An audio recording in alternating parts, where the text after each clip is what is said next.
Großstadtleben in Berlin, das bedeutet, wer mit einem Fahrzeug mehr machen möchte, als es zu parken, der hat Probleme, die richtige Räumlichkeit zu finden, gerade wenn man schrauben möchte. Häufig findet das dann auf Hinterhöfen, in Garagenhöfen oder Industriebrachen statt und die werden immer weniger in Berlin. Die Jungs, zu denen wir jetzt gehen, die haben noch etwas gefunden, nämlich die Murksbude und da gehen wir jetzt mal rein.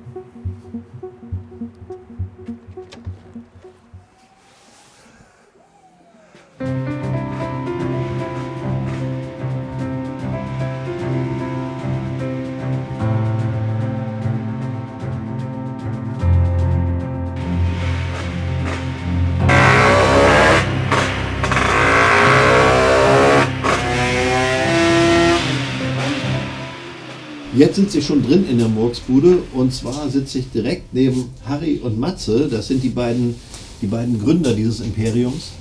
Und wie ich finde, ist das hier äußerst muckelig. Also hier knistert ein Ofen hinter mir und es hat alles eine sehr nette Atmosphäre.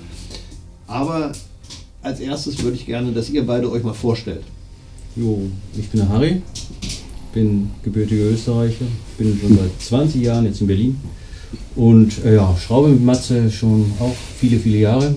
Und ja, jetzt seit 2 Jahren circa sind wir hier in der Murksbude 2.0 und haben uns da gemütlich gemacht.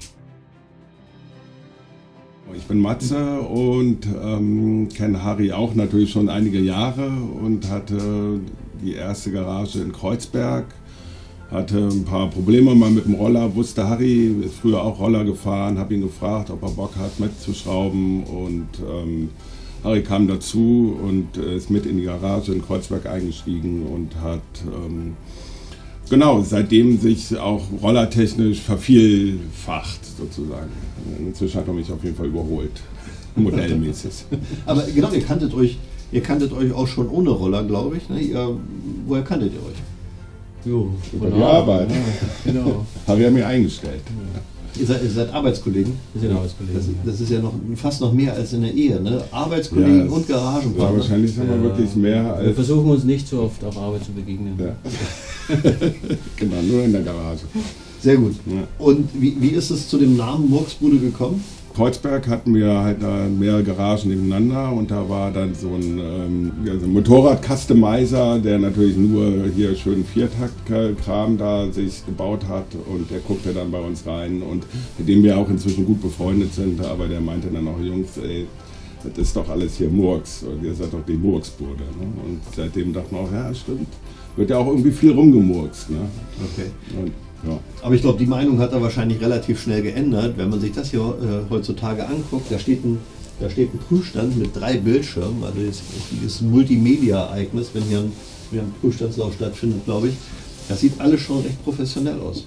Hobby gone wild irgendwie. Ne? Okay. Also man versucht halt dann immer mehr und genau. Dieses Gebäude, in dem wir sitzen. Ne? Also erstmal habt ihr das natürlich sehr schön zurecht gemacht, dass man sich so wohlfühlt mit dem Ofen und dem Prüfstand und den ganzen Möglichkeiten, die in so ein kleines Gebäude passen. Aber das ist in so einem Gewölbe und aus Stahlbeton. Was hat das für einen Hintergrund? Ja, das sind alte Bunker, die damals in den 30er Jahren verwendet wurden. Also das sind mehrere, das sind, glaube ich, 8 oder 10 so Gewölbe nebeneinander. Da wurden Notstromaggregate betrieben, also alte Dieselmaschinen. Das sind auch, also wie gesagt, das ist alles oben zugewachsen und da stehen auch große Bäume schon drauf da oben. Sieht ziemlich gewaltig aus und ja, das ist ich denke mal, so zu Kriegszeiten haben sie das genau, halt hier aufgebaut. Ne? Und die haben Notstromaggregate wahrscheinlich im Bunker getan, um Fabriken am Laufen zu halten. Oder? Genau, ja. Ja, interessant, lustig. Wir waren gestern waren wir in einer Munitionsfabrik in Hamburg, heute sind wir im Bunker in Berlin. Also irgendwie kriegen wir einiges zu sehen, was noch Reste vom Zweiten Weltkrieg sind, wahrscheinlich weil diese Gebäude überall noch rumstehen und nicht kaputt gehen. Ne? Und nicht kaputt gehen. Sehr gut. Aber ihr habt ja nicht nur diesen Bunker, diesen schön zurechtgemachten Bunker, sondern ihr habt auch noch einen recht muckligen Innenhof, wo man, glaube ich, im Sommer sehr gut sitzen kann, oder? Auf jeden Fall, ja. Und auf diesem Hof, da seid aber nicht nur ihr mit Rollern. Genau, wir haben 2 Türen weiter. Es sind Kollegen von uns, Freunde, Schrauber. Die haben uns auch damals vor 2 Jahren da, ein bisschen verholfen. Die haben uns gesagt, da wird wahrscheinlich was frei. Dadurch sind wir hierher gezogen. Und ja, jetzt haben wir da so eine kleine Roller-Schrauber-Gemeinschaft. Und, ja. Genau, hier ist Murksbude, drüben Dr. Rummel sozusagen. Dr. Rummel, okay. Ich glaube, das müssen wir uns unbedingt noch angucken, ne, wenn es hier noch einen Rollerbunker gibt. Danke euch beiden schon mal. Wir kommen gleich wieder auf ein Bier. Jo. Bis gleich. Bis dann. Ja.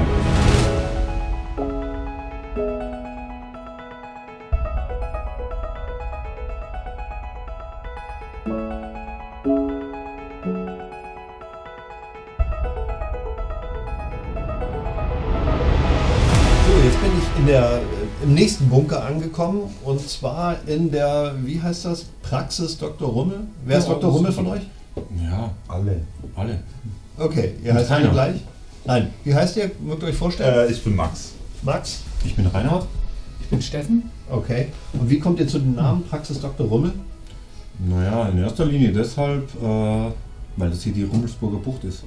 Ah, okay. Dann ergibt sich Und- Praxis Doktor von alleine eigentlich. Naja, Doktor Genau. ist immer, es wirkt seriöser. Ja, sag mal, mach einen Doktor von Namen und dann denken die Leute, du kannst was. Okay, sehr gut. Genau. Wir haben heute aber auch eine Gruppe, irgendwie, die nennt sich Sprechstunde. Genau. Irgendwie, Ah, wo wir okay, miteinander okay. kommunizieren und dadurch kommt es. Kommt das Dr. Rummel dann? Genau. Ah, sehr gut.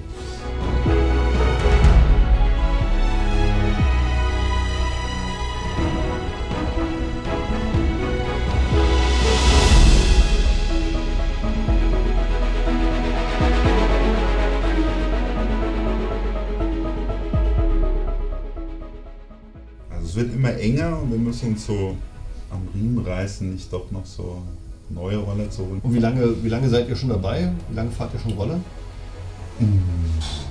Also ich, seit ich 16 bin, Roller. Und hier sind wir seit 2016. Also wir seit 5 gemeinsam. Jahren ungefähr sind wir hier, genau.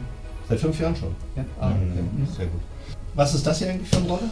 Das ist eine Moto Vespa 150S. Und ja, die kann man gut vorstellen, weil da ist ein lachendes und ein weinendes Auge. Also das ist ein MNX, läuft eigentlich super, lief super, aber wenn man mal hier ranguckt und eigentlich hält der Motor, allerdings ist der Fahrer ein Smallframe-Fahrer. Ich habe mich hier 3-mal verschaltet. Ich habe hier 2 Blöcke und 3 Getriebe geschrottet und das kommt auch nie wieder vor. Okay, sehr gut. Einfach bei SIP auf der Seite gucken, wir haben die passenden. Ja, das haben wir Damit können bestellt. selbst Smallframe-Fahrer richtige Roller fahren. Ja, Das was ist die überhaupt kein Lösung? Problem. Zu Fuß gehen oder Nein, ein Schaltkurs? zum Beispiel der Motorino Diavolo würde mir einfallen. Die ist eigentlich ganz cool, da kannst du dich kaum Ja, verschalten. das wäre eine Idee, ja. Ja. Habe ich trotzdem geschafft, geht aber, ist aber Achso, es geht doch noch. Es geht, ne, wenn man muss es nur wirklich wollen, ne, aber ansonsten ist es fast unmöglich. Ja, sehr schön. Mir fällt allerdings auf, dass Max ein Bier hat und ich nicht. Und ich habe Durst. Habt ihr Lust, drüben in der Murksbude noch ein Bier zu trinken? Unbedingt. Auf jeden Gerne. Fall. Okay, dann legst du ab.